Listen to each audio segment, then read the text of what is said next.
En esta edición de Creative Talks Podcast, analizamos la tendencia de TikTok basada en la canción de Rosa Pastel de Belanova. La compañía de Elon Musk, Tesla, está interesada en licenciar a otras marcas de autos su tecnología de piloto automático. Te contamos todo. Llegaron los autos voladores, los Jetsons tenían razón. Estrenamos nuevas secciones en este podcast y te dejamos la síntesis de la fascinante conversación entre Guillermo del Toro y Alfonso Cuarón. Disfruten esta edición de Creative Talks Podcast. Black Creative Intelligence presenta.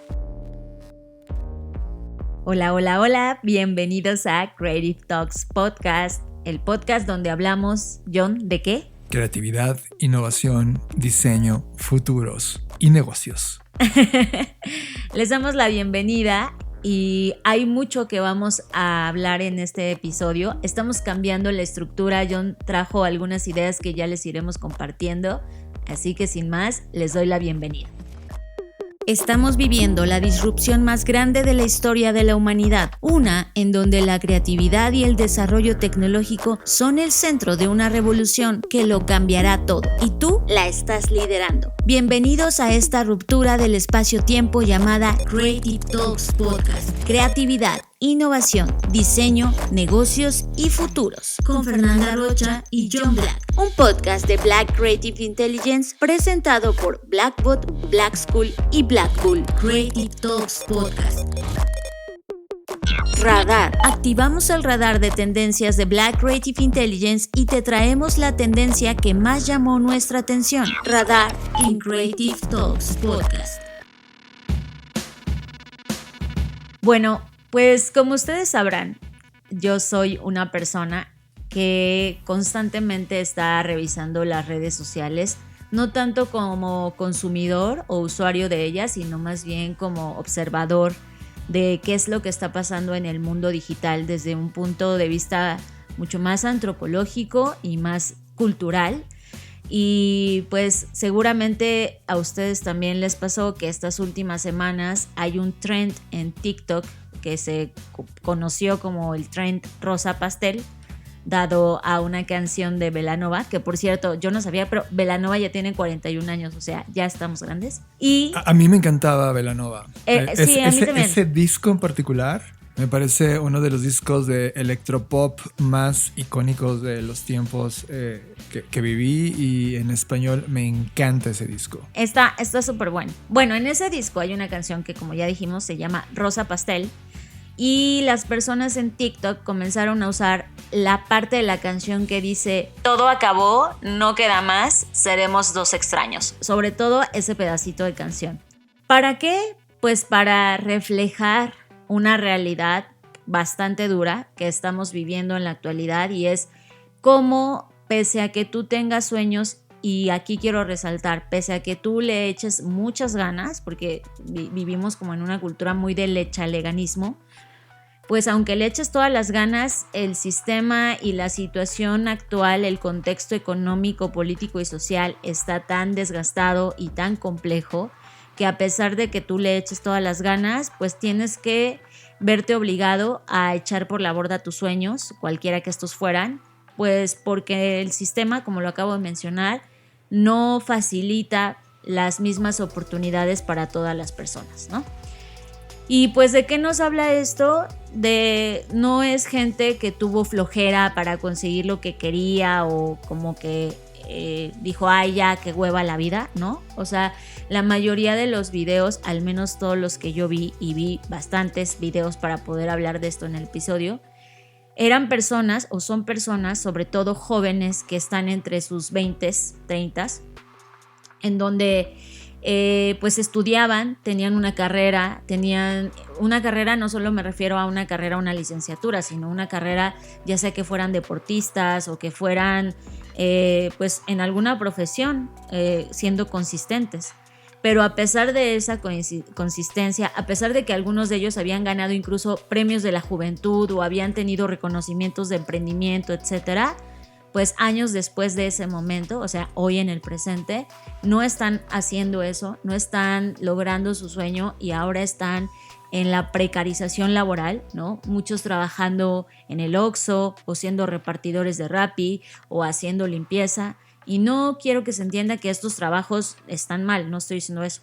Pero no eran los trabajos en los que ellos se veían estando en el futuro y por lo tanto esto genera frustración, ¿no? Resentimiento quizás también.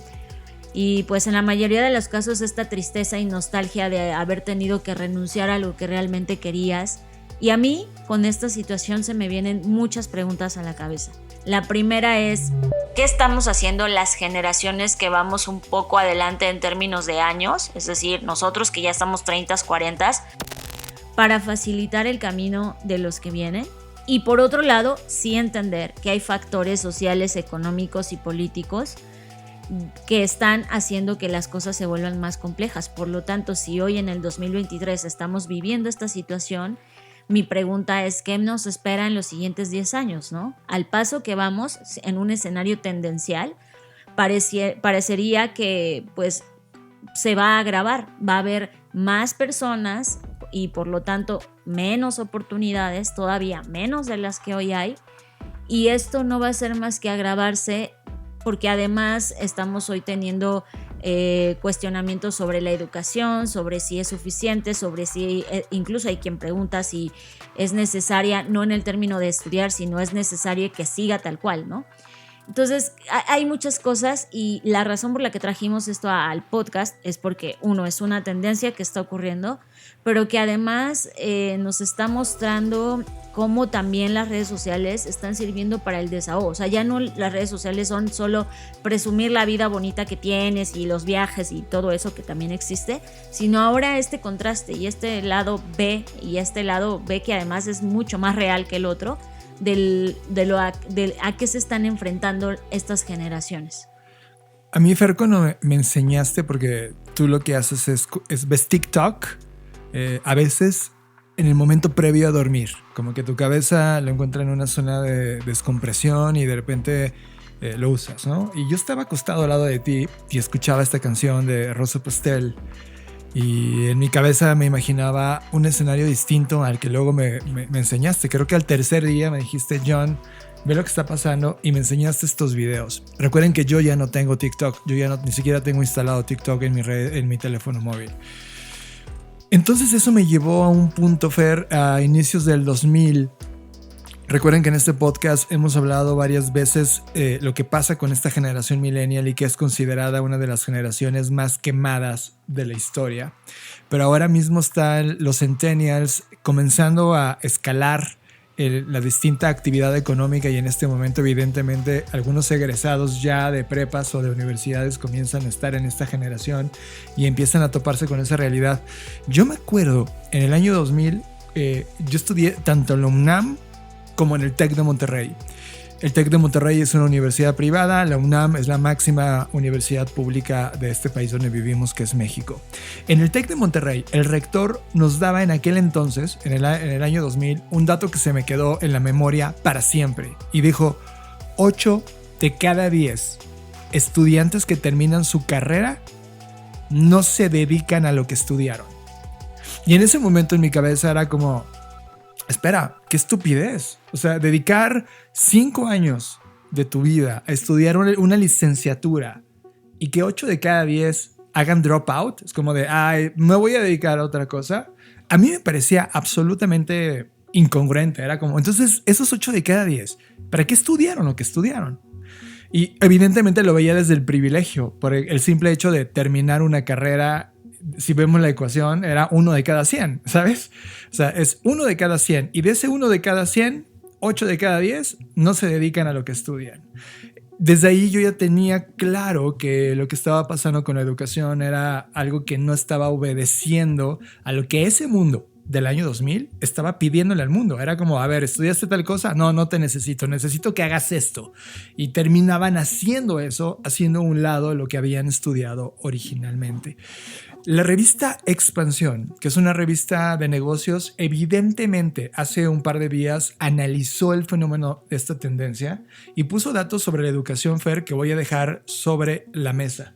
Cada vez hay más mexicanos, y no tienen más datos de otros lados porque el artículo se concentra en lo que está pasando en la tendencia mexicana, pero esto se puede llevar a otros lados. Hay más mexicanos matriculados en alguna universidad y de hecho la cobertura de educación superior creció del 35.6% al 42% entre 2015 y 2021, según datos de la Secretaría de Educación Pública o la SEP. Es decir, la matrícula de universitarios no ha hecho más que crecer y llegó a 5.1 millón de personas. Y de hecho, indican que de todos los egresados, el 50% de estos egresados mexicanos ya trabaja en pequeñas o microempresas. El problema no es la incorporación del trabajo per se como dato, sino que la calidad de ese empleo no tiene nada que ver con las expectativas. De hecho, la OCDE, México ocupa el lugar más bajo, el último lugar de la OCDE en empleos calificados. Por ejemplo, en Luxemburgo, más del 40% de los trabajadores con educación superior tienen alta calidad en los ingresos, lo cual asegura buenas condiciones de vida. En México, esta proporción no es superior al 10%, lo cual nos lleva a la pregunta, Fer, ¿qué estamos haciendo mal? Sí, para mí esa es la pregunta correcta, porque además a mí me intriga mucho las reacciones de las personas, ¿no? En estos comentarios, por supuesto que había personas, y no quiero generalizar, pero la mayoría de ellas ya más grandes, ya entre 50 y 60 años. A mí ya no me gusta referirme a millennials, centennials, creo que eso ya se queda corto, pero estoy hablando de rubros de edad. Y estas personas de entre 50 y 60 años, pues obviamente como que abucheaban, ¿no? Así como de, ay, pues pónganse a trabajar. Generación de cristal. Ajá, generación y como estas connotaciones negativas. Y por eso quise aclarar que esto no es un tema de quién le está echando ganas, porque es gente que evidentemente le está echando ganas. No es gente que se quedó sentada en el sillón a ver si alguien les ofrecía un trabajo. Es gente que, como bien mencionas, de acuerdo a sus posibilidades se preparó en una universidad, ya sea pública o de paga. Y de repente, porque además creo que esto también es un diferenciador. Yo todavía crecí en una generación donde al menos estudiar en una universidad privada te daba un cierto estatus, no solo en el networking que hacías, sí, principalmente eso, pero también en el tema de cómo te evaluaban los que evalúan los currículums, ¿no? Era como, pues tristemente daban prioridad. Pero ahora ya no hay ni siquiera esa diferencia. O sea, no importa si estudiaste en la Anáhuac, en el TEC o en la UNAM o en el Poli, todos están viviendo esta situación.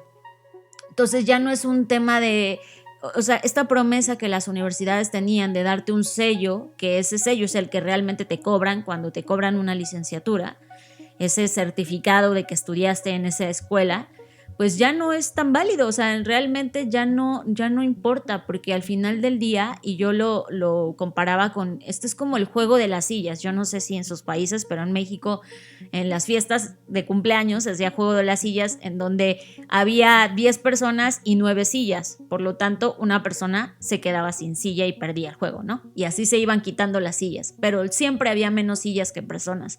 Creo que esto es lo que pasa pero aquí, en lugar de ser una persona que se queda sin silla, son millones de personas, ¿no? Y que además creo que lo más triste para mí es que sí, evidentemente no tienes un buen trabajo en términos de hay precarización laboral, trabajas muchas horas, porque además México también está entre los países que más horas trabajan y menos productivos son. Sí. Entonces, cuando juntas todos estos elementos te das cuenta que sí está pasando algo bastante grave, que además yo lo enlazo porque estos datos que tú hablabas son del 2021 o hasta el 2021. ¿Qué pasó en 2022 o 2023, que fueron los años post pandemia, ¿no? Que además debemos entender que las personas que se graduaron o que estudiaron en este periodo, pues también sufrieron otro trauma. O sea, al final del día lo que estoy queriendo decir es que sí hay muchos factores jugando en contra de esta generación. Y que si bien nosotros podemos decir, ay, pues es que no le echan ganas. No tiene que ver con echarle ganas o cuántas ganas le echas o no. Tiene que ver con que es evidente que hay menos oportunidades en proporción a la cantidad de egresados y personas que están demandando un trabajo. Fernanda, tú y yo hemos sido parte del sistema educativo desde siempre y hoy mismo estamos emprendiendo en el sistema educativo con Black School.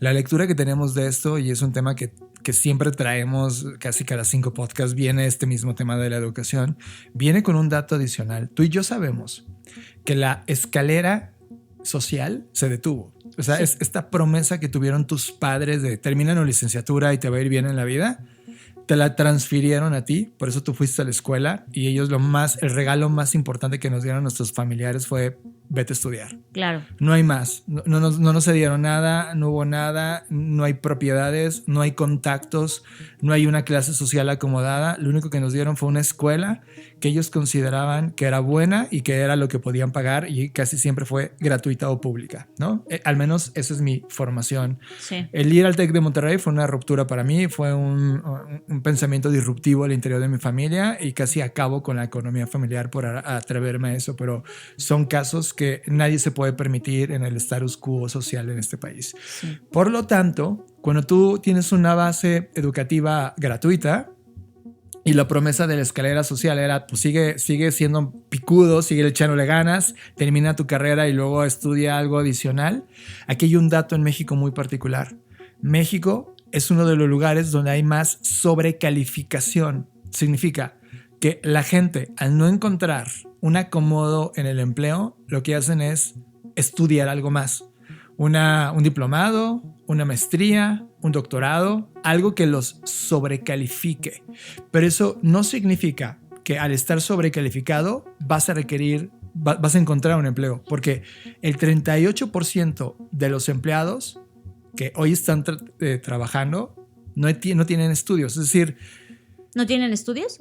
De sobrecalificación. Es decir, el mercado no está solicitando un mercado de pensadores sobrecalificados porque, y aquí viene un tema importante, la segunda cosa que traigo de la mesa, además de que se detuvo la escalera, es que el mercado, y voy a poner la palabra recursos, entre comillas, y en mayúsculas, en color amarillo neón, recursos humanos, es un concepto que necesitamos romper en todo el mundo.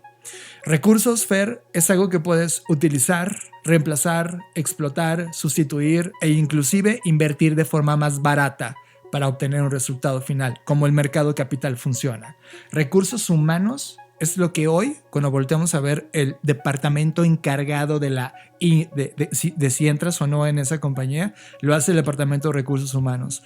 Los últimos 4 o 5 años hemos estado participando de manera muy activa en toda la escena de recursos humanos y les hemos dicho el por qué debería de no verse como un recurso el talento humano. Debería de verse un tema de colaboración y equidad donde compartes un valor temporal con alguien. Y ese concepto no lo ven, no existe en el modelo económico actual. Y entonces cuando lo pones en la fotografía local, donde tienes personas que no terminan su carrera, los que hacen carrera o se licencian, tienen que estudiar algo más para estar atractivo. Y cuando es atractivo, el mercado no está listo porque es un recurso caro. Entonces traes una contradicción brutal. Entonces no queríamos un mejor país, no queríamos una mejor compañía. Lo que las compañías quieren son recursos más baratos. Y ese recursos más barato no es humanamente posible. Porque tú como humano, cada día que aprendes algo nuevo, te vuelves más caro.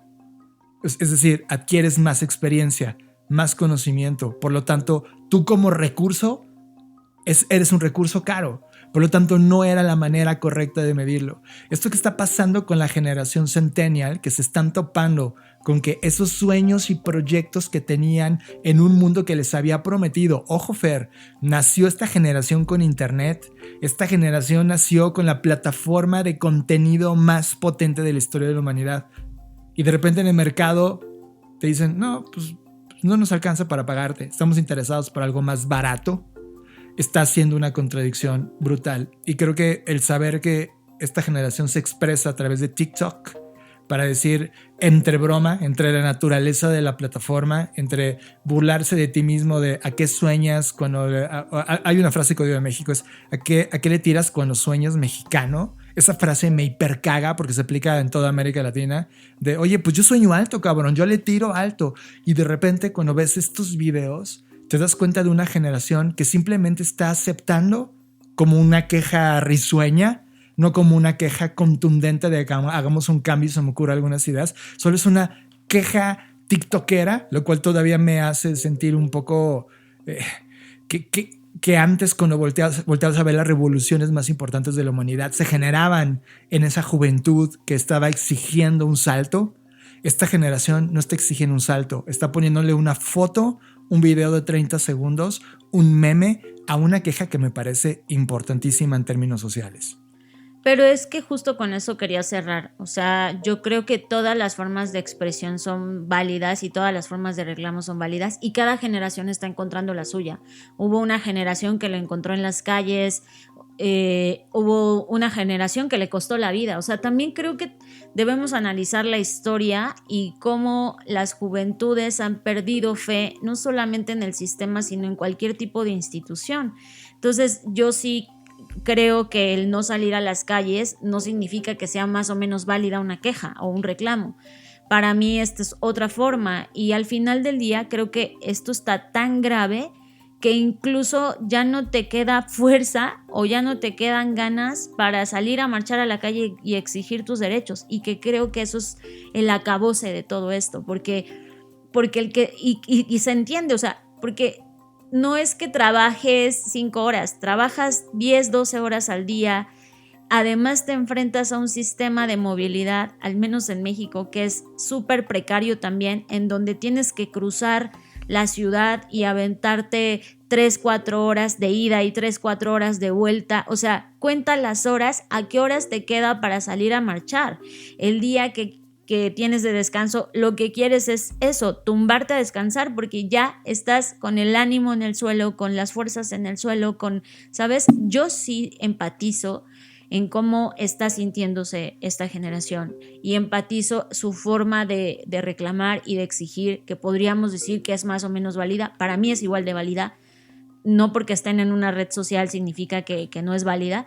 Creo que aquí el tema es que las instituciones, sobre todo en el tema educación, pero también las empresas, como tú lo dijiste, o sea, si tú tienes una empresa y solo estás buscando el talento más barato, no te estás dando cuenta toda la escalera y toda la consecuencia de cosas, porque esto es un efecto dominó. O sea, tú en tu exponencialidad, lo que estás haciendo es que esa exponencialidad alguien la pague con precarización. Del otro lado de la exponencialidad hay precarización en todos los sistemas. Este es el otro lado de la moneda, ¿no? Totalmente. Entonces, creo que la reflexión al menos para mí, por un lado como emprendedora, es evidentemente darles un trabajo digno a las personas que colaboren con nosotros, por supuesto, pero también está, creo que además del empleo digno, que evidentemente está en el número 1 de la prioridad, están todas las demás cosas. O sea, ¿cuántas son las empresas que realmente se preocupan por procurar a las personas y preguntar cómo están? A mí en pandemia me asombraba que las compañías que solo esperaron que tú, o sea, te aventaron a tu casa a trabajar, no te daban ni una computadora, ¿no? Ni te pagaban el internet.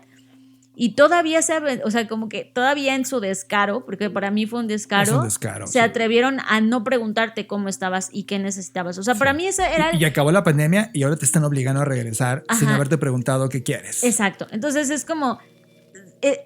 creo que sí, la educación es un problema, pero aquí también las empresas están jugando parte importante de este problema. Fer, quiero decir algo sobre el tema de las formas de expresión. Si no unimos el aprendizaje de las generaciones anteriores, no podemos dar avances como humanidad. Y si hay algo que mi generación, los millennials, hicimos muy mal, es que asumimos el power to the people de las plataformas digitales como un mecanismo de expresión. ¿Y sabes qué? El activismo de escritorio no funciona para nada. Esa es la gran conclusión de 30 años de Internet. el tú tener un Twitter abierto, manifestándote, creando un trending topic, haciendo algo para evidenciar un problema, no cambia el problema. Y ahora lo que está pasando con esta generación están manifestándose ahora como una meme expresión. O sea, si hay antropológicamente en 100 años vamos a analizar esto, esa generación se manifestaba con memes. Ojo, no van a llevar a nada.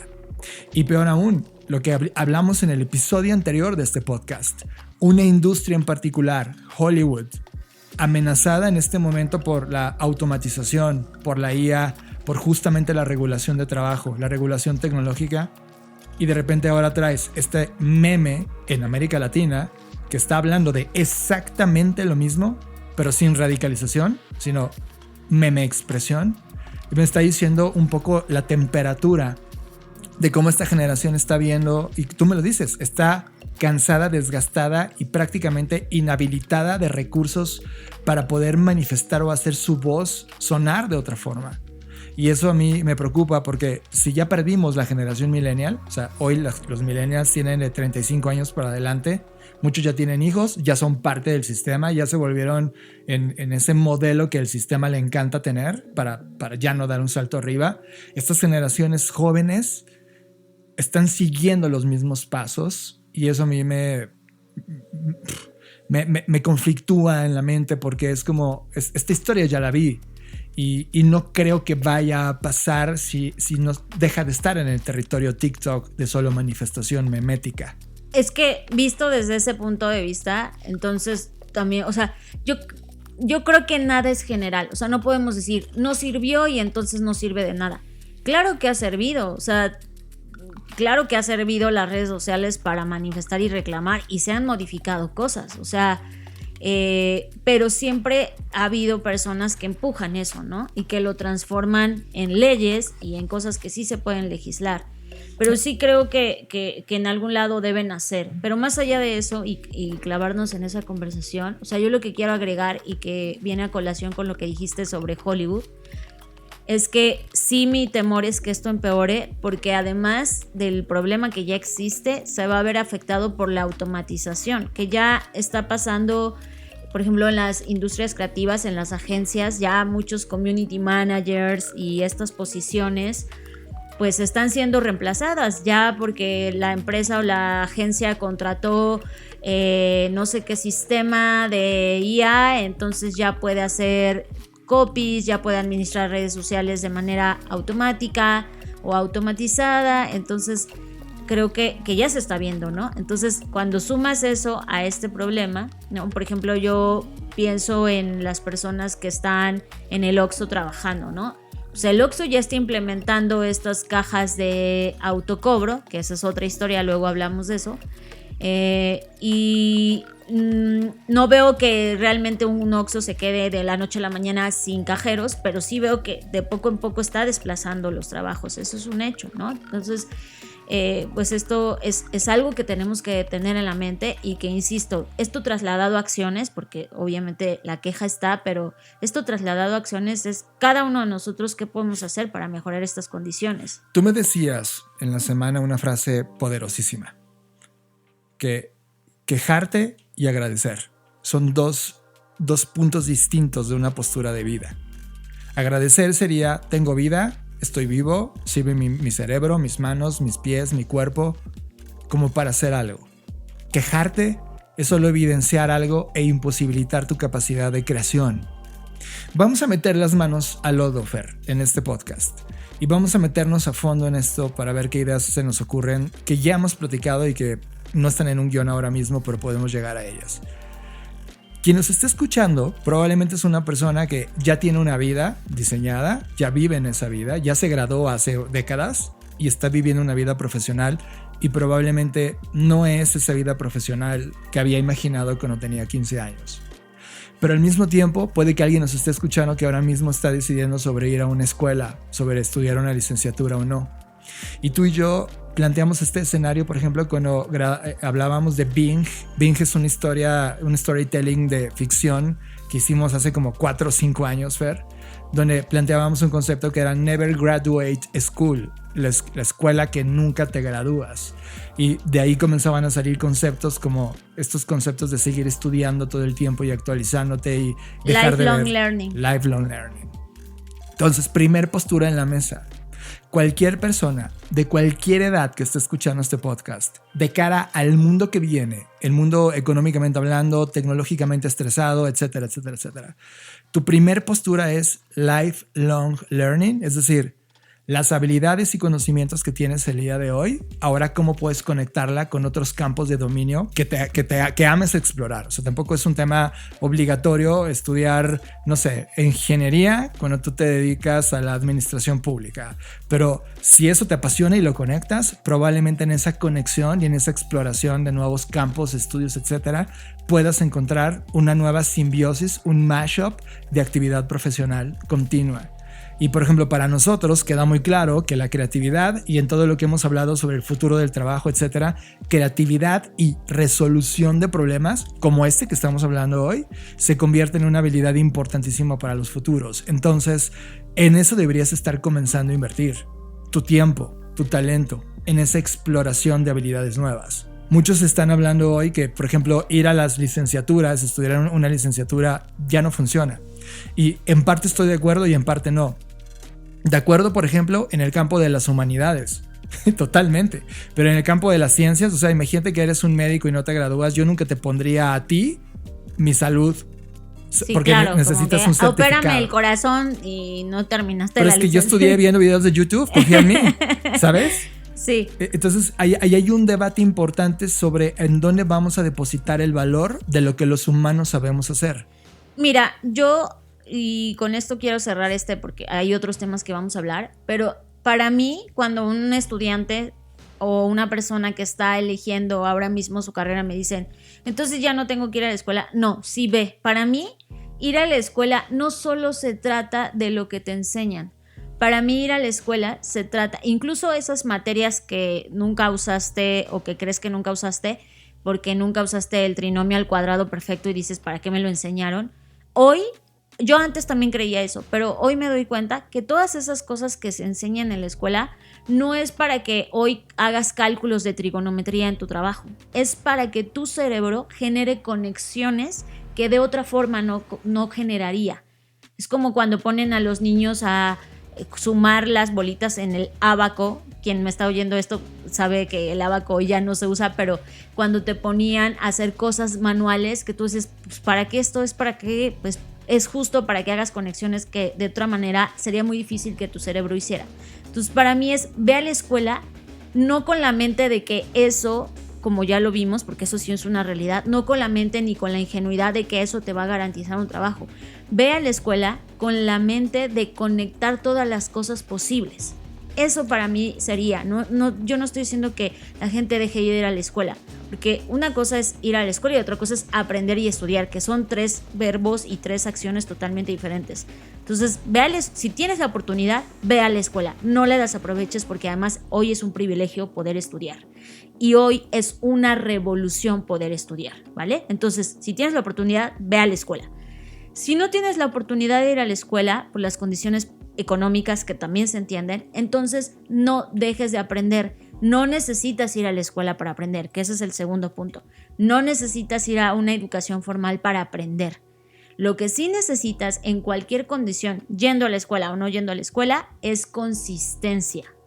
Si tú vas a estudiar en YouTube, si vas a estudiar en cualquiera de las plataformas que hoy hay disponibles, que afortunadamente cada vez hay más, ten consistencia, porque si te metes a un curso y no lo acabas, o si te metes a un curso y solo ves los videos pero no haces las prácticas, no te pones a ensuciarte las manos, no vas a aprender, porque ver un curso no es aprender. Ver un curso no necesariamente quiere decir que haya un proceso de retención, ¿vale? Entonces, la exploración, la curiosidad, la creatividad, eso tiene que venir de ti. Y sí, 3, tienes que desarrollar habilidades de resiliencia, porque ya lo vimos y lo hemos hablado en otros episodios. Me encantaría decirte que el mundo va a mejorar, pero yo no puedo decirte eso con el escenario que veo que hoy que vamos a tener, ¿no? Entonces, ¿A qué me refiero de resiliencia? No de soportar todo como de, el dolor es primero. No esa resiliencia. La resiliencia es que tengas la habilidad y la capacidad de decir, hoy no me siento con ánimo, hoy me siento mal, estoy llorando, estoy triste. Está súper válido todas las emociones, pero también decir como la otra parte de, bueno, todavía tengo mucho tiempo, tengo toda una vida por delante, etcétera. Creo que también hay una cosa que a mí me encanta que Guillermo del Toro puso en la mesa, que es una gran charla, ¿no?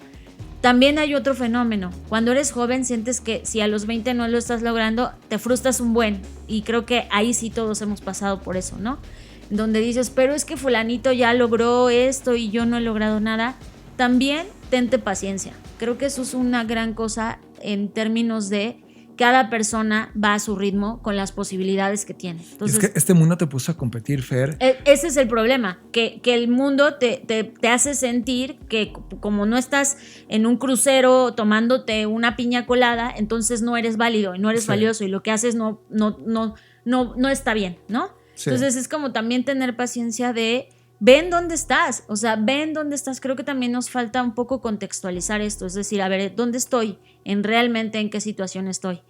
Y con eso medir tu avance. Si me lo permite sintetizar, Fer, lo que vas diciendo que me parece valiosísimo, encontré 5 puntos. El primero tiene que ver con conexión, y estoy de acuerdo. Hagas lo que hagas cuando vas a estudiar, llámalo una escuela privada, pública, licenciatura, lo que estés estudiando, vas a conectar cosas. Y eso está increíble porque hace que esa conexión detone tu exploración, curiosidad y con ello tu creatividad. Estoy totalmente de acuerdo. Pero también están las convicciones. A lo largo del camino te vas a probar en múltiples personalidades. De repente vas a ser el punk, luego vas a ser el pro capitalismo, luego el pro planeta, luego el pro tu vida, y al final del día en esa convicción te vas a encontrar a ti. Porque en esa exploración de conexiones vas cada vez a definirte quién eres y cuál es tu papel en el mundo. Y no a todos nos lo enseñan. Y esa es una materia que no está en ningún lugar de las escuelas globales. Y dentro, por ejemplo, del concepto Bing, lo primero que te enseñan es a ser. O sea, ser como individuo. Por lo tanto, la convicción es la segunda. La tercera, lo señalaste muy bien, consistencia. No solo se hace una vez, se hace todos los malditos días. Y si tú quieres ir a estudiar, a echar desmadre, mejor haz fiestas. O sea, mejor dedícate a crear un club social, abre un bar e invita a toda la gente con la cual te quieres reunir. Sería mucho más honesto y tremendamente productivo e inclusive capitalizable que ir a la escuela a convertir la escuela en un bar. Y algo que yo lo que vi a lo largo de toda mi consistencia de carrera, donde haya estudiado, tanto público o privado, es que se piensa que la escuela es un bar. Y está muy equivocado el concepto. Claro que, y eso me lleva al último punto, las relaciones, porque en las escuelas conoces gente. Tus compañeros de trabajo son personas que en el futuro van a estar viviendo una línea de tiempo contigo. No, tus compañeros de la escuela, no del trabajo. Sí, perdón, de la escuela. Lamentablemente en mi escuela solo hay una persona de todos los que rescato que está en el mismo nivel que yo. No visto desde el punto de vista despectivo, sino que está en mi contexto profesional el día de hoy. Lo demás se convirtió en puntos neutrales. Los perdimos en el camino. Hay lugares y escuelas que pagas por las relaciones. Y casi siempre son escuelas de paga. Porque de repente está el hijo de no sé quién, el empresario de tal, el que va a heredar tal cosa, y de repente en tu salón tienes garantizado tus siguientes 100 años de vida. Tan solo por las relaciones. Y ojo, no lo estoy viendo como un tema de oportunismo, pero es real. Entonces conecta estas palabras. Conexión, consistencia, convicción y relaciones. Y al final, esas 4 cosas, si las encierras juntas, hablan de contexto. En la educación, donde tú estás, en el país donde tú estás, ¿cuál es el contexto en el cual tú estás decidiendo aprender algo? Y ojo, hasta mis 14 años, 15 años en mi vida, mis papás decidían por mí. Es decir, me decían, tú te vas a esta primaria, o desde este kinder, luego primaria, secundaria. Y cuando brinqué a la prepa, tuve mi primera decisión. Realmente, todo lo demás lo deciden los papás. Esas decisiones que tú tomas por ti de a dónde ahora quiero estudiar, porque evidentemente está el sueño loco de yo quiero Harvard, yo quiero el Tec de Monterrey, yo quiero, ¿sabes? Oxford, quiero ok, está en tus posibilidades, hazlo, es tu decisión. Pero si no está en tus posibilidades, ¿cuál es el Harvard de donde tú estás hoy? No, sabes, por ejemplo, yo lo que hacía, y no estoy diciendo que eso es algo que todos deban hacer, pero creo que lo bueno del internet es que hoy te puedes descargar la currícula de Harvard sin problemas y entonces tú darle, o sea, creo que esa es la ventaja que hoy tenemos, ¿no? Y hay muchas escuelas como esas que tienen sus cursos gratuitos. Sí, o sea, creo que el punto acá, y no quiero romantizar tampoco porque yo entiendo que el echaleganismo no es garantía de nada, pero lo que sí es la consistencia. Y cuando te digo ser consistente es, si tú, por ejemplo, quieres ser diseñador y estás aprendiendo en YouTube o ahí en los canales que te encuentras o en los clases que te encuentras gratis en internet, dale, o sea, pero el que tú veas un video no te va a hacer aprender a diseñar. Lo que te va a hacer aprender a diseñar es que tú practiques diseñando. O sea, a mí cuando algo me... Fer, ¿qué tengo que hacer para hacer esto? Hazlo. Sí, falla, hazlo. Embárrate. Es como, oye, quiero pintar, pues pinta, ¿no? O sea, oye, quiero escribir, pues escribe. A mí, yo ahora mismo estoy aprendiendo más a escribir ciencia ficción, ya de manera como más formal, y me acerqué con algunos escritores para preguntarles y pedirles un consejo. Y me dijeron, pues escribe. Ajá. O sea, eso fue su consejo. Y al principio me ofendí porque dije, ay, güey, ¿qué clase de consejo es ese? Sí, pero dame los 5 puntos para hacer... Dame los 5 puntos para hacer una gran historia, ¿no? Pero después me di cuenta de, oye, pues tienen razón, o sea, ¿cómo chingados? Si no escribo, ¿cómo voy a saber? ¿Cómo voy a entender? Y hoy que estoy escribiendo me estoy dando cuenta que sí, o sea, la forma de escribir es escribir, ¿no? Sí, pero es que, ¿sabes? El echaleganismo no lo hemos sabido explicar y creo que acabo de explicarlo hace 10 minutos. El echaleganismo no es más que una nueva búsqueda o mejora de contexto. Y recuerda que el contexto es relaciones, convicción, conexión y consistencia. Tú, a la hora de que dijiste, a ver, no puedo pagarme una escuela de escritores de ciencia ficción, pero me metí a un circuito donde los escritores están. Esa exploración tuya de ir, tocar la puerta, abrir, se rodeó de personas que ya están ahí. Lo que no nos enseñaron, Fer, es que la gente que está siguiendo como el check de la vida de, ya estudié Paloma, ya hice esto, Paloma, ok, graduando me van a dar un trabajo, Paloma, y no lo palomeas, es porque en el camino no te preguntaste si era el contexto correcto para obtener ese resultado que querías. Y eso es algo que no nos enseñan como humanos. Nos enseñan a seguir pasos, no nos enseñan a cuestionarnos si los pasos que nos enseñaron eran los correctos para lo que queríamos. Por lo tanto, un ajuste de realidad es eso, cambiar el contexto. El echarle ganas no es dedicarle 5 horas más a la cosa que haces, o 2 días, o 1 año. Es un constante cambio o mejora de contexto. Y cuando lo ves desde ese punto de vista, queda todo de ti. Estás a un mensaje del güey que admiras, de mandarle un mensaje y decir, oye, ¿me ayudas en esto? ¿O tú qué hiciste? O estás a un clic de distancia de dejar de ver tus memes en TikTok y poner un podcast donde entrevistan a ese cabrón y te da 10 ideas que tú no podías haber obtenido en la clase o en el contexto donde estabas. Ese echarle ganas es esta curiosidad de cambio de contexto. Sí, es que para mí son dos cosas distintas, porque en realidad la mentalidad de echarle ganas es meritocrática y pues eso no existe. O sea, no existe en este contexto la meritocracia. No es porque, estudias más, ganas más. No es proporcional. No. Entonces, y además, como lo dijimos al inicio, no todos tienen las mismas oportunidades. Pero si tú tienes la oportunidad de tener internet, de tener una educación, cualquiera que ésta sea, formal, informal, de manera autónoma o de manera guiada, hazlo, aprovéchalo. Pero creo que sí es muy importante que te acerques a las personas, que no tengas miedo pedir, que no tengas miedo preguntar, que no tengas miedo. Y eso es curiosidad. Entonces, cuando tú alimentas esa curiosidad y no dejas que el contexto la apague, que insisto, es complicado, pero no es imposible, entonces tú alimentas esa curiosidad que al final del día es muy interesante porque la curiosidad se alimenta del desconocimiento. Entonces, entre más cosas desconoces, más curiosidad tienes de aprender, pero entre más aprendes, más quieres aprender. Entonces, la curiosidad es como un animal muy fácil de alimentar. Entonces, mientras tanto que lo cuides y que sigas en ese camino de exploración y acércate con nosotros, acércate con las personas. Creo que eso es muy importante, por eso hablábamos en episodios pasados, nada nos va a hacer sortear este camino como la comunidad. Únete con las personas, busca comunidad.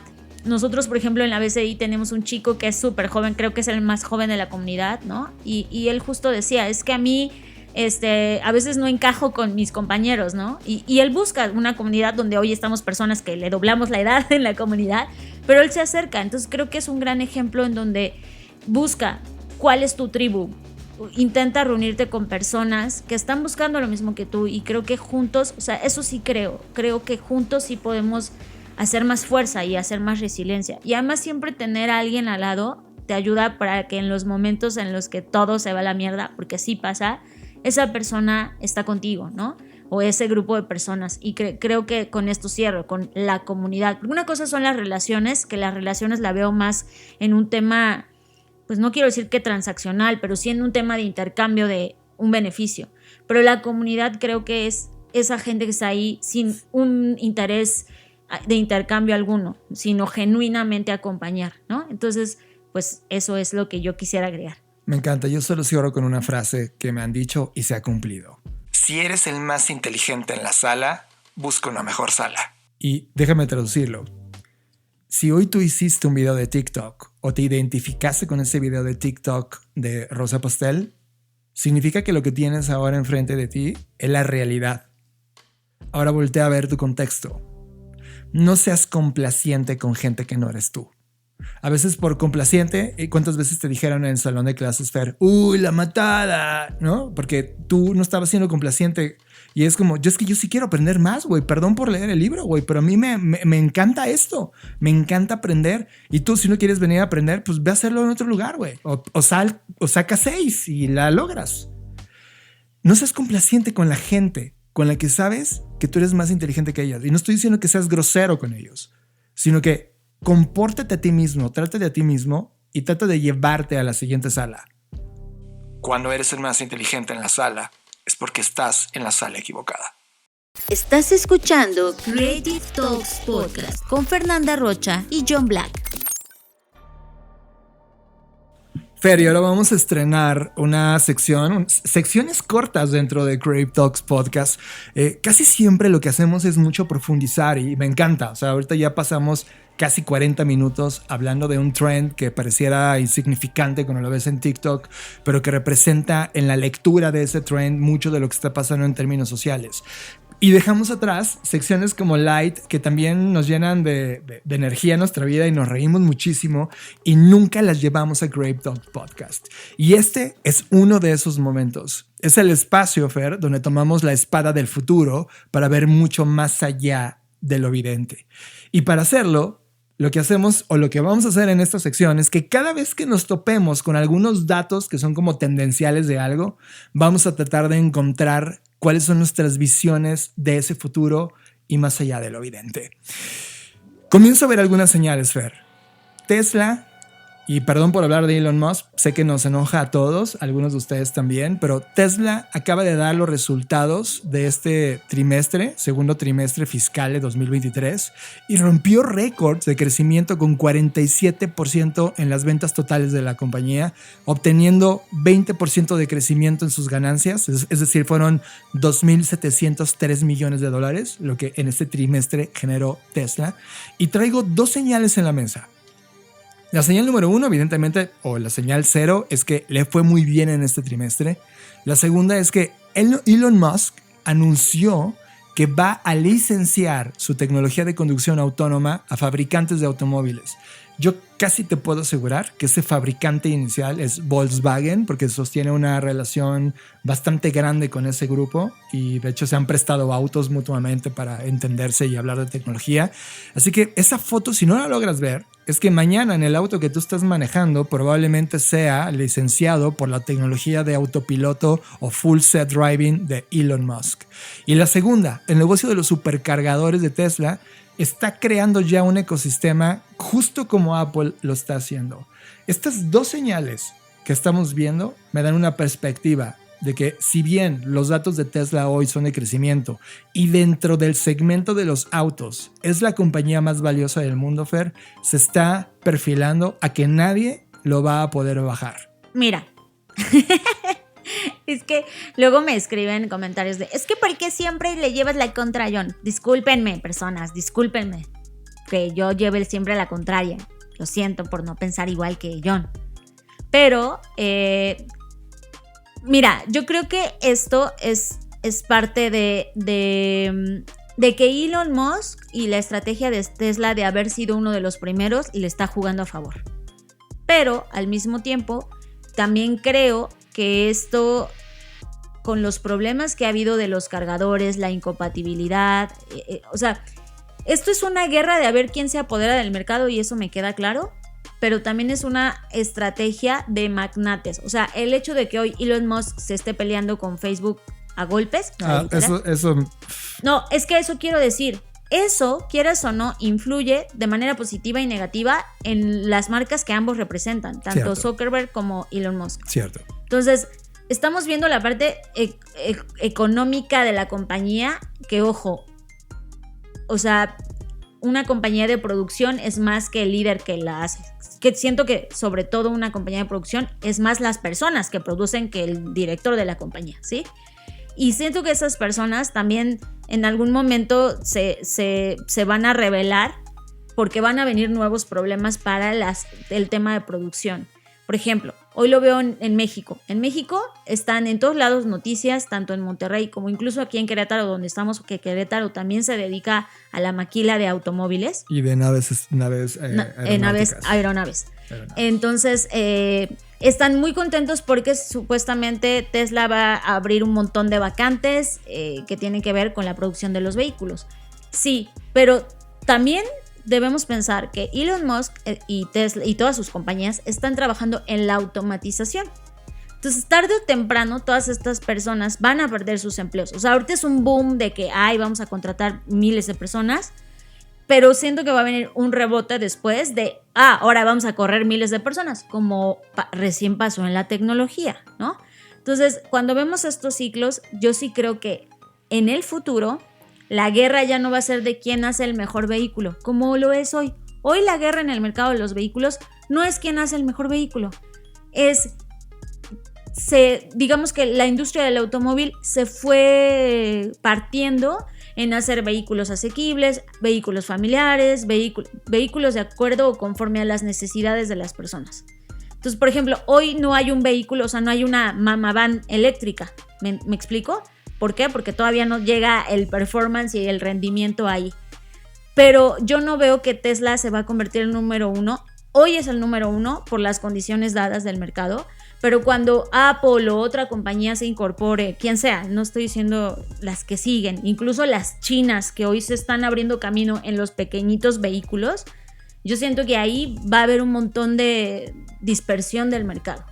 Y es que en esa dispersión, en mi imagen de futuro, es justo lo que Tesla dice, no puedo competir con ellos, pero estas compañías no pueden desarrollar la tecnología que yo desarrollo, por lo tanto, le subrento o licencio mi tecnología. Por lo tanto, hoy, si tienes un coche chino, baratísimo, eléctrico, pequeñito, que te costó un ínfimo precio respecto a lo que él vende su Tesla, vas a tener funcionalidad tecnológica de Tesla de autoconducción, por ejemplo, porque la licenció. Y creo que ese juego es un juego ganar-ganar de Tesla. Es un juego de monopolio, como lo oyes los chips y los transistores. Tú dices, mi teléfono es 100% Apple. No, pues tiene cosas chinas que también se venden para Android, ¿sabes? O sea, yo no siento que... Al final no siento que Elon Musk esté descubriendo ni inventando el hilo negro. Está asegurando una compañía, está asegurando volverse el monopolio de la distribución de las partes y digamos que integraciones o sistemas, chips, lo que sea, de todo el ecosistema. Pero ahí, por eso digo, si ahorita Estados Unidos se está reclamando porque quieren homologar que todos los vehículos eléctricos tengan el mismo cargador, por llamarle de alguna manera, para que no haya este tema de que yo hago como lo que pasó con el iPhone, ¿no? Que tenía cierto cargador que no servía para otros, etcétera. Si ahorita veo esos reclamos, yo siento que esta jugada no le va a salir tan bien porque tarde o temprano, ya sea Estados Unidos o si se empiezan a exportar vehículos, la Unión Europea va a reclamar que esto no ocurra. O sea, yo siento que el mercado, como siempre ocurre, va a ponerle límites a Tesla de, a ver, no puedes acaparar todo el mercado, no puedes tú vender todas las piezas, no puedes tú vender todos los sistemas, no puedes tú subarrendar. Al menos eso espero que pase, porque si no, vamos a volver a caer. Es que me choca porque aunque inventamos nueva tecnología, que ojo, el coche eléctrico para nada es nuevo, pero bueno, se está vendiendo como si fuera un nuevo concepto. Volvemos a caer en un sistema viejo. O sea, esto ya lo vivimos. O sea, siento que la gente que vivió en la era fordiana hablaba de esto. De hecho, sí, se habló que Ford iba a ser el dueño de todas las autopartes. ¿Y fue así? No fue así. Hoy no todas las autopartes son Ford. Entonces, creo que lo mismo va a pasar con Tesla. Hoy se está diciendo que Tesla va a ser el dueño de todas las... Lo entiendo. mi tarjeta que dejo en la mesa, porque aquí lo que tratamos de ver es el más allá de lo evidente. La tuya es que no lo va a lograr. La mía es que sí lo va a lograr y va a crear un Universal Electric Car Technology disponible para todos los que quieran subrentar su tecnología para incorporarla en sus autos o lo que quieran hacer a través de dispositivos eléctricos. Yo creo que no va a pasar. Yo creo que cada país, además, de acuerdo a la infraestructura que tenga, por ejemplo, en Estados Unidos están muy avanzados. Ya hasta vas a poder, hay una patente de Ford ahora mismo donde tu auto te va a dar energía en tu casa. Entonces, o otros sistemas avanzados como en Ámsterdam que están descentralizando el uso de la luz eléctrica. Pero en América Latina eso no va a aplicar. Entonces creo que esos límites de los mercados van a ajustar a que Tesla encuentre su nicho, sí, pero que no se va a volver el rey de toda la industria. Y todavía no guardamos la espada de los futuros porque tenemos otra cosa más que estamos percibiendo ahora con esta espada. Apple, ok, lo mencionaste, Fer, y vamos a traerlo a la escena. Ya sabemos que Meta, Microsoft, Google, desde que llegó ChatGPT, ellos decidieron pisar fondo, quitar la cobertura de ética sobre el desarrollo de la IA que tenían y comenzar a competir de manera directa con ChatGPT. Entrevistaron a gente que trabaja en Apple en un reporte de Bloomberg, esta plataforma de noticias de negocios, y confirmaron que Apple está trabajando en el rival de ChatGPT. Recordemos que Apple desde hace muchos años comenzó el tema de asistentes personales con IA, cosa que nunca ha funcionado bien. Siri es una absoluta porquería en comparación al estado actual de la IA. Sin embargo, Tim Cook siempre ha sido bastante reservado sobre el desarrollo de la IA. Sin embargo, ahora mismo está diciendo que a pesar que tienen prudencia con el desarrollo de la IA, sí están apostando por entrar en ese mercado al menos el año que viene y ya veremos cómo Apple nos lleva a un estándar de pensamiento de la IA. ¿Qué logras ver de esto? Mira, yo desde mi perspectiva creo que Apple se debería concentrar en lo que es bueno. O sea, Apple es bueno en la interfaz, en el diseño, lo sabemos, ese es su fuerte y eso lo ha sido incluso su diferenciador.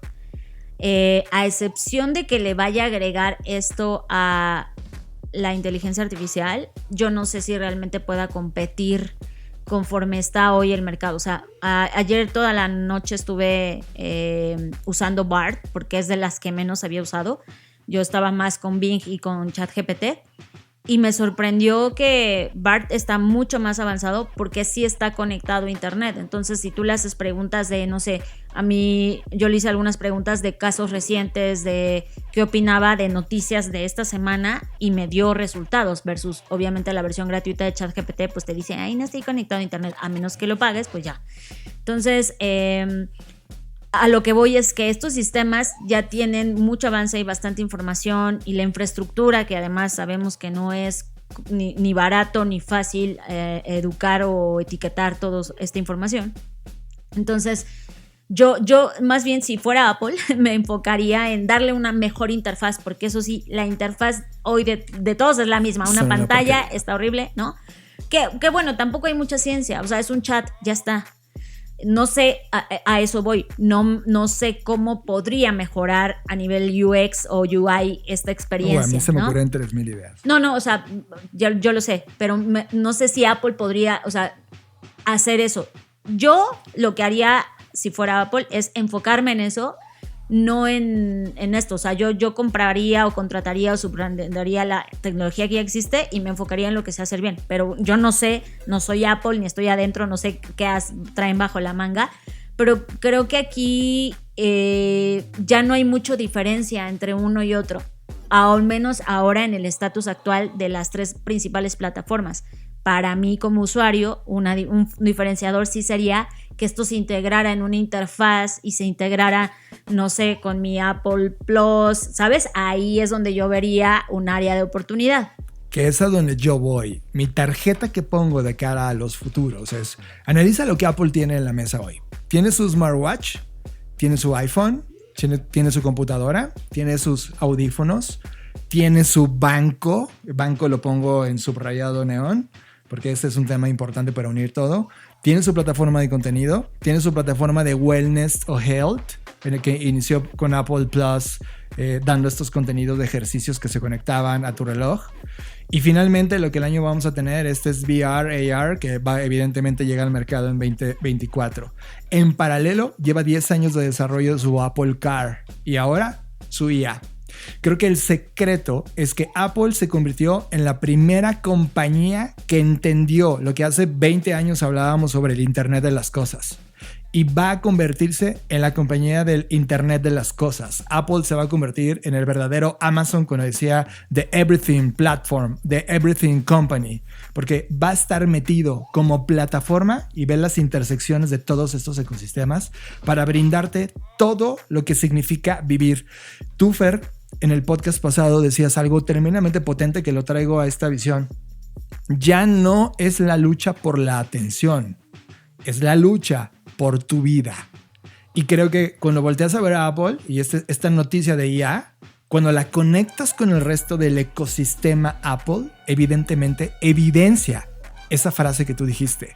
Apple ya no va por tu atención, va por tu vida. Así que con esta conexión de IA que están oficialmente diciendo que la están desarrollando, cuando la conectas con todo el ecosistema desarrollado y por desarrollar, evidentemente se convierten en la compañía a mirar. Y estés donde estés, te dediques a lo que te dediques, Apple se convierte en la compañía a observar, porque está realmente diseñando ese concepto de Internet de las cosas, ese everything que habíamos pensado en alguna vez de Internet hace 30 años.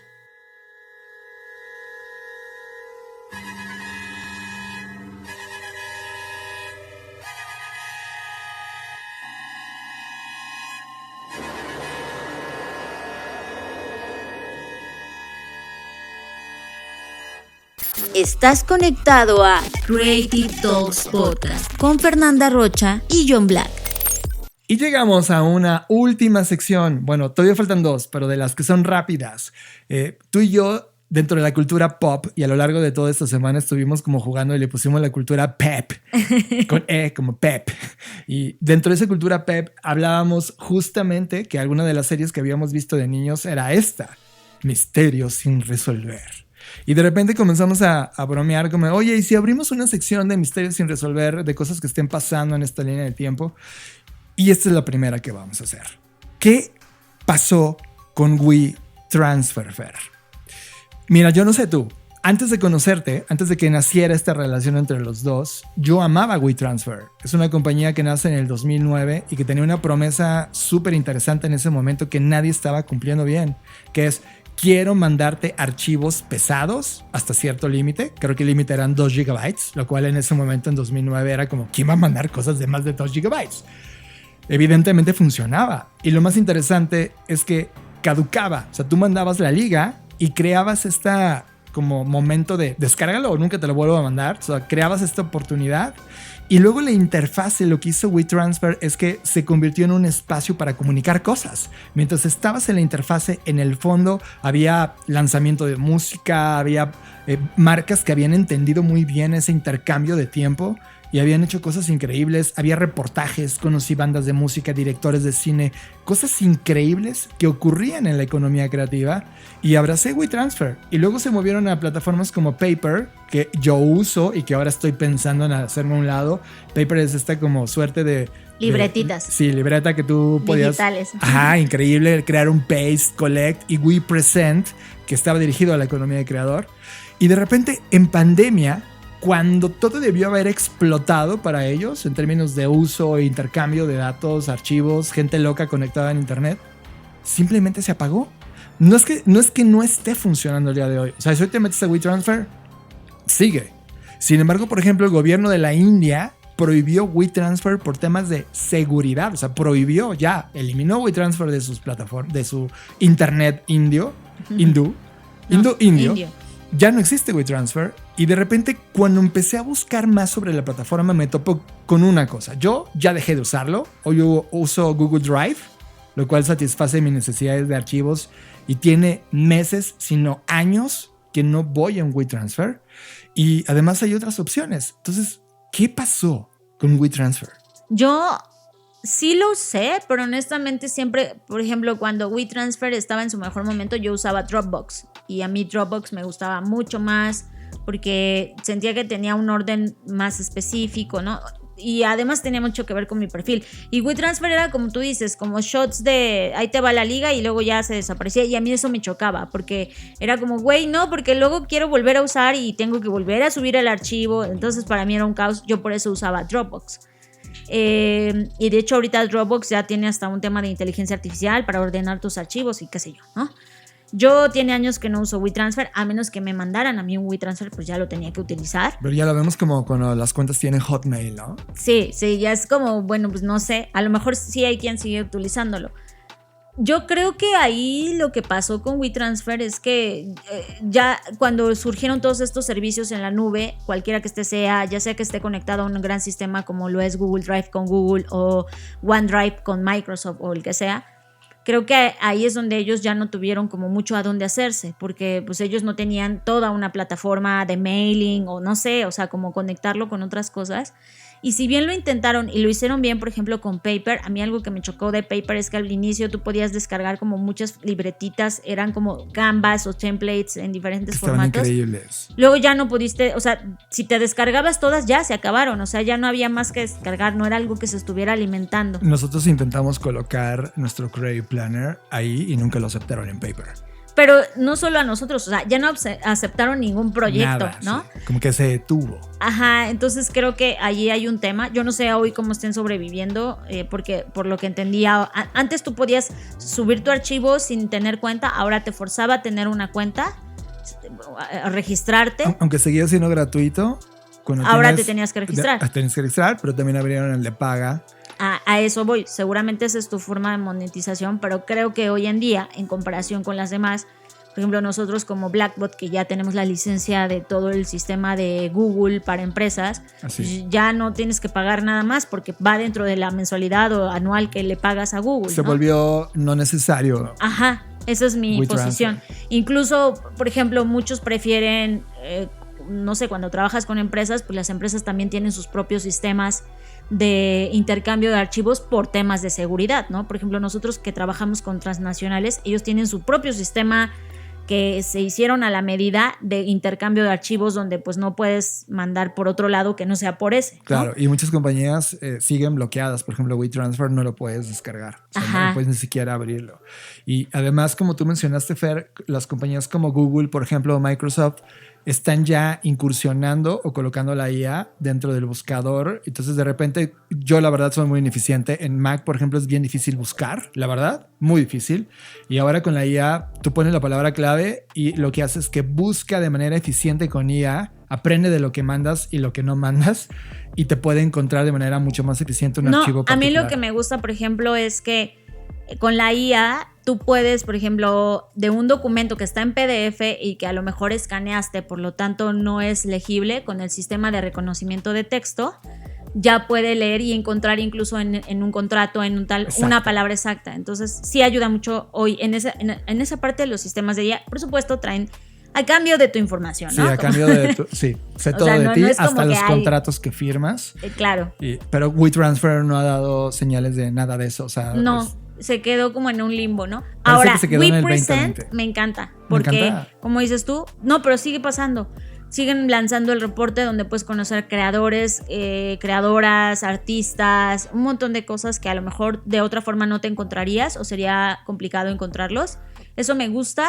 Creo que ahí faltan cosas por hacer, o sea, es una gran idea, pero creo que hoy inconexa. Yo creo que ahora la única sobrevivencia de WeTransfer es que la compre Adobe y le Ándale, como que la compre a alguien más grande, sí. Y que pueda todos estos temas que había creado de creatividad o de industria creativa absorbida por una compañía que sí sobrevive a esta ola y que la quiere seguir gobernando. Creo que la única que ve forma, si no, va a quedar como una compañía del olvido.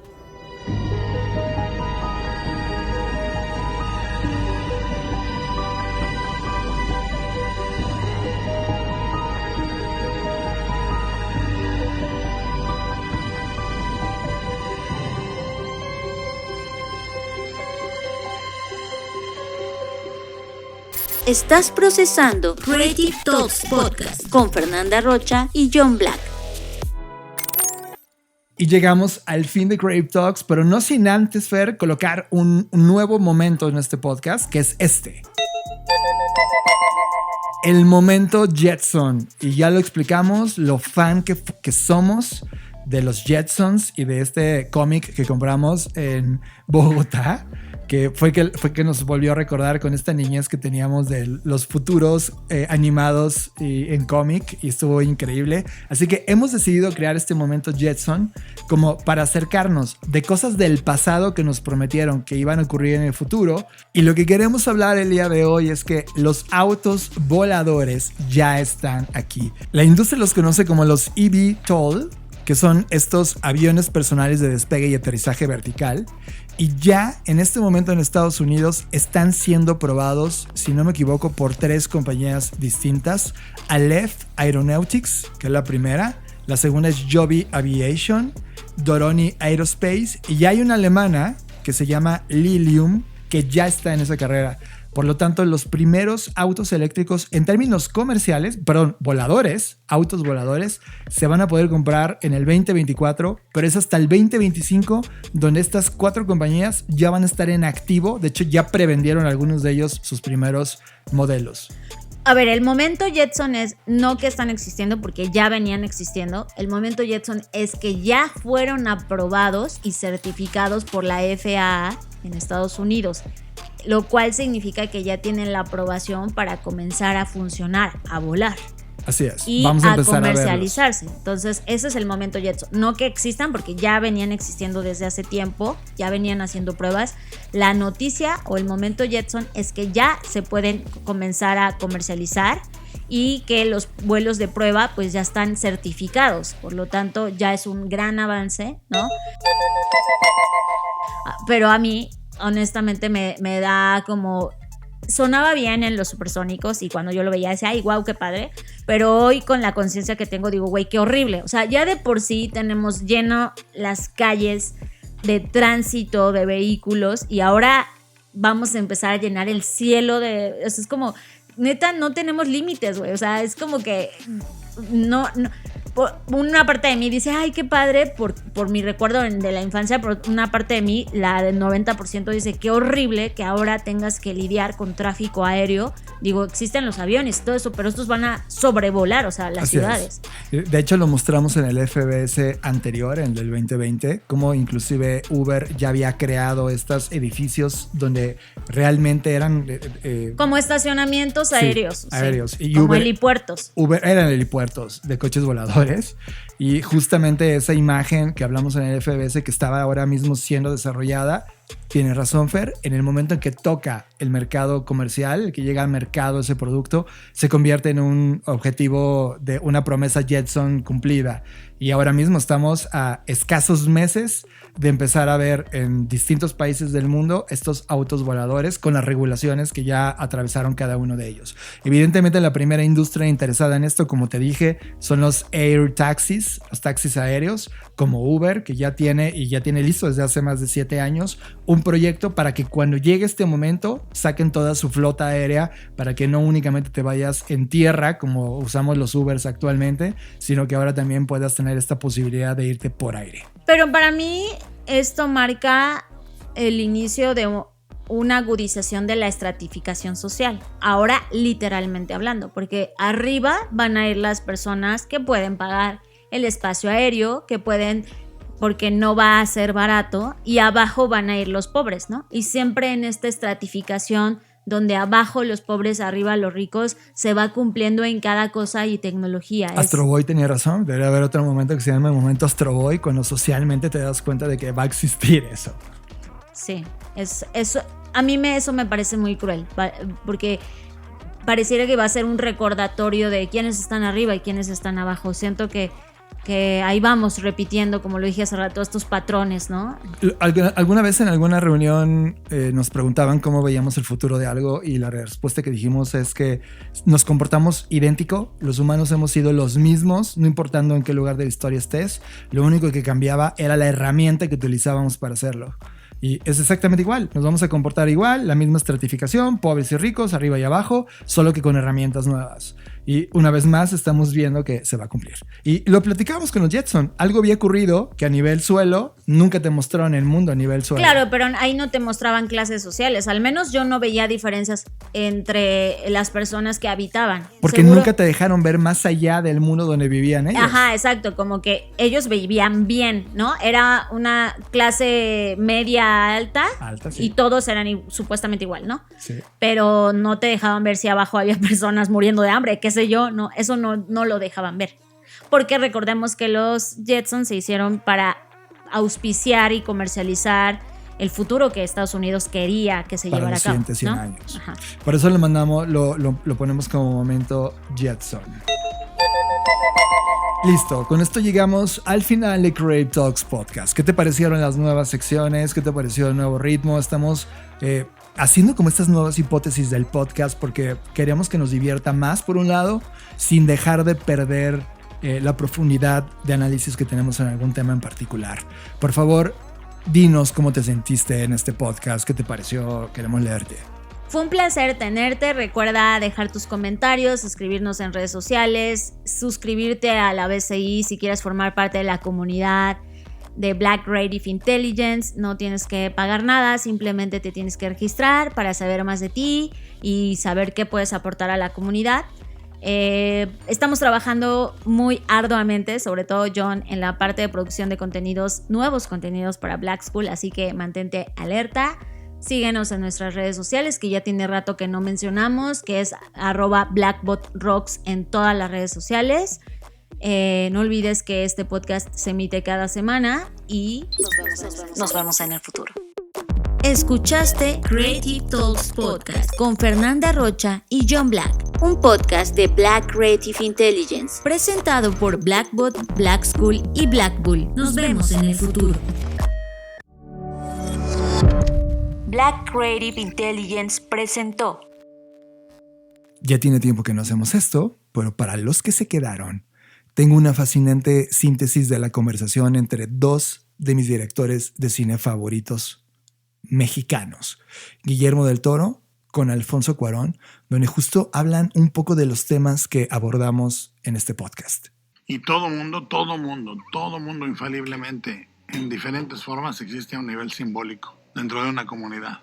Y ese nivel simbólico no se escapa a la colectividad, o sea, cualquier acto, un acto positivo, negativo, neutral, ausente, presente, todos son actos simbólicos en la familia, en el círculo inmediato, en el círculo social, que tienen un valor específico. Estamos en un momento muy, muy difícil porque hay una contracción cultural y una contracción social que es como de hablar de la realidad exclusivamente en blanco y negro, y la latitud en medio, toda la latitud de grises que realmente son latitudes de gris, y estamos enfrentándonos a una narrativa a nivel social que nos dice o caes aquí o caes allá, y niega todo lo de en medio, ¿no? Entonces, a ese nivel también simbólicamente, cuando nos decimos quiénes somos, mientras recordemos que somos agentes de cambio todos, y todos somos figuras que existimos en esa latitud de gris, es importantísimo recordarlo a través de las historias. Esas disrupciones de narrativa creo que son muy importantes. Pueden ser peligrosas. Ahora creo que estamos viviendo una disrupción de narrativa. Es una narrativa que se ha fragmentado. Yo creo que nuestra generación y la generación más adulta, nosotros desde el punto de vista del miedo nunca vamos a pensar. La solución es lo impensable.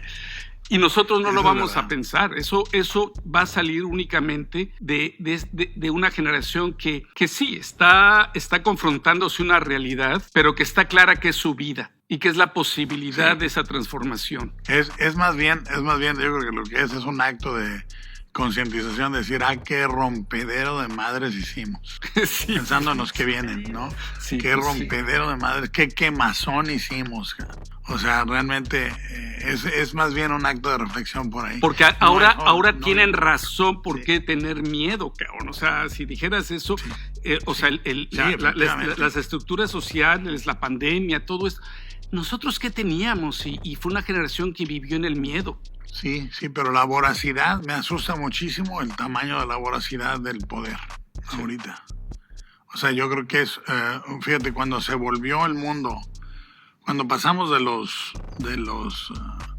las pequeñas islas a la globalidad, cuando cayó el muro de Berlín, cayó el muro de Berlín, se pensó en 1000 cosas menos en lo que está pasando ahorita, que es que se volvió todo una simple consumpción. El fin de la historia. Cuando el poder se alimenta del poder para generar poder, no tiene fin. No hay una lógica de dimensión humana en la voracidad que existe. Hay capitales individuales que no tienen sentido a nivel de proporción de una vida que dure 80, 90 o 100 años. Y estamos destruyendo y avasallando las cosas básicas que sostienen la vida en el planeta, pero se volvió públicamente evidente en los últimos 4 o 5 años. Es un momento también de muchas preguntas, y yo creo que para encontrar lo que dice Alfonso, me gustó mucho como lo dijiste, lo impensable. Y es un momento de devastación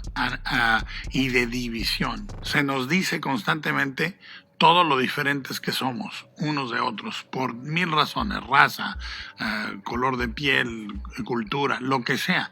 Y la realidad es que hay una destrucción de la unidad muy fuerte y viene por todos lados. Entonces es un momento bien interesante para hacerse estas preguntas. Somos cómplices de todo, pero a la vez no nos hacemos responsables de esa complicidad. Y en donde de alguna manera se dejó de pelear por ciertas cosas. Por muchas cosas, porque tú puedes tener un mundo interno de imaginación enorme, pero también existe la realidad y esa interpretación, esa conexión entre esa imaginación y esa realidad. Y ahí es donde básicamente está de la mano de dos cosas. Una es la discriminación, porque tienes que hacer elecciones todo el tiempo al hacer esa interpretación. Todo el tiempo. Y la otra es la responsabilidad, porque es ahora sí la responsabilidad del por qué lo estás haciendo. Esa discriminación de la que hablo, que son las elecciones. Pero lo bonito de la elección es que por una elección hay 99 negaciones, ¿no? O sea, cuando tú eliges una cosa, estás negando a las otras 99. Pero es que es lo que es 100%. eso es justamente, yo creo que el punto. En la vida es lo mismo. Esa es la música. Es esa música, porque no es solo en el quehacer artístico, en nuestra convivencia. Todo es acerca de la elección que está dejando fuera todo lo demás. Y esa es la fuerza también de la elección.